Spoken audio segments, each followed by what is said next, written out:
সম্পদের প্রয়োজন হলে 4টি সূরা একসাথে পড়বেন, আল্লাহ পাক রব্বুল আলামিন আপনার সম্পদকে বৃদ্ধি করে দিবেন।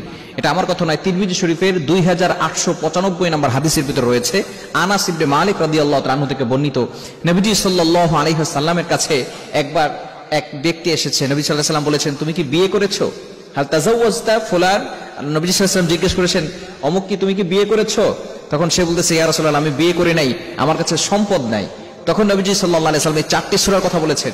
তুমি কি এই সূরাগুলো জানো না? তুমি এই সূরাগুলোর আমল করো।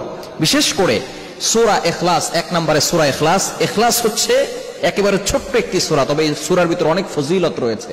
সূরা ইখলাস আমরা সকলেই জানি, কুল হুয়াল্লাহু আহাদ আল্লাহুস সামাদ লাম ইয়ালিদ ওয়া লাম ইউলাদ ওয়া লাম ইয়াকুল লাহু কুফুয়ান আহাদ।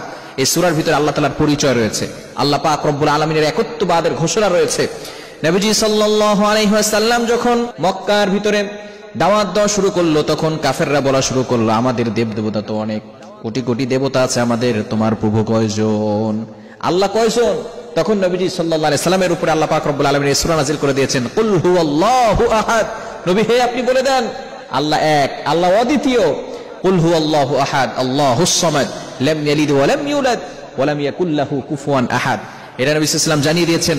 অন্য হাদিসের দ্বারা জানা যায়, যে ব্যক্তি এই সূরাটা 3 বার পড়বে, সে কোরআন শরীফ 30 পারা পড়লে যে সওয়াব হয়, সেই সওয়াব আল্লাহ পাক রব্বুল আলামিন তার আমলনামায় দিয়ে দিবে, বলেন সুবহানাল্লাহ।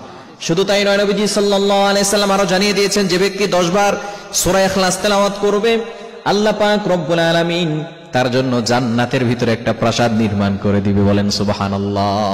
এজন্য 1 নাম্বার সূরা হচ্ছে সূরা ইখলাস, আপনি বেশি বেশি পড়বেন।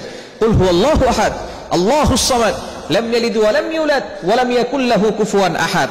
বিশেষ করে এখন থেকে আপনি প্ল্যান করবেন, পরিকল্পনা করবেন, আমি সূরা ইখলাস প্রতিদিন বিশেষ করে 100 বার করে তেলাওয়াত করার চেষ্টা করব। পারবো না ইনশাআল্লাহ? এটা হচ্ছে কোরআনের 3 ভাগের 1 ভাগ, অর্থাৎ একবার সূরা ইখলাস পড়লে 10 পারা কোরআন পড়লে যে সওয়াব হয়, সেই সওয়াব আল্লাহ পাক রব্বুল আলামিন তার আমলনামায় দিয়ে দেন। এজন্য 1 নাম্বার হচ্ছে সূরা ইখলাস। নাম্বার 2, দ্বিতীয় নাম্বার হচ্ছে সূরা নাসর। ইদা জাআ নাসরুল্লাহি ওয়াল ফাth ওয়া রাআইতান নাস ইয়াদখুলুনা ফি দীনিল্লাহি আফওয়াজা ফাসাব্বিহ বিহামদি রাব্বিকা ওয়াস্তাগফির ইন্নাহু কানা তাওয়াবা। এটা হচ্ছে কোরআনের 4 ভাগের 1 ভাগ। কোরআনের ভিতরে অন্যতম একটি সূরা হচ্ছে সূরাতুন নাসর, যেখানে বিজয়ের কথা রয়েছে, সুসংবাদের কথা রয়েছে। বিজয় কে দেন বলেন তো? বিজয় একমাত্র আল্লাহ পাক রব্বুল আলামিন দান করেন।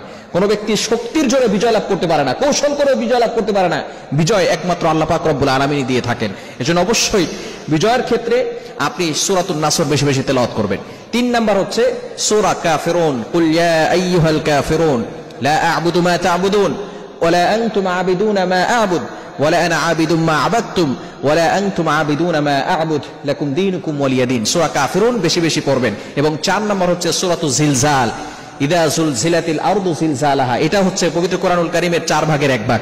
অন্য riwayat দ্বারা জানা যায়, পবিত্র কোরআনুল কারীমের 2 ভাগের 1 ভাগ, অর্থাৎ যে ব্যক্তি একবার পড়বে 15 পারা কোরআন পড়লে যে সওয়াব হয়, সেই সওয়াব আল্লাহ পাক রব্বুল আলামিন তার আমলনামায় দিয়ে দিবে। সুতরাং আমরা 4টি সূরা পড়বো সম্পদের জন্য, আল্লাহ পাক রব্বুল আলামিন সম্পদ বাড়িয়ে দিবে। 1 নাম্বার সূরা ইখলাস বেশি বেশি পড়বো, 2 নাম্বার সূরা নাসর ইদা জাআ নাসরুল্লাহ বেশি বেশি পড়বো, 3 নাম্বার সূরা কাফিরুন কুল ইয়া আইয়ুহাল কাফিরুন বেশি বেশি পড়বো, এবং 4 নাম্বার হচ্ছে সূরা জিলজাল, ইদা যুলজিলাতিল আরদু জিলজালাহা।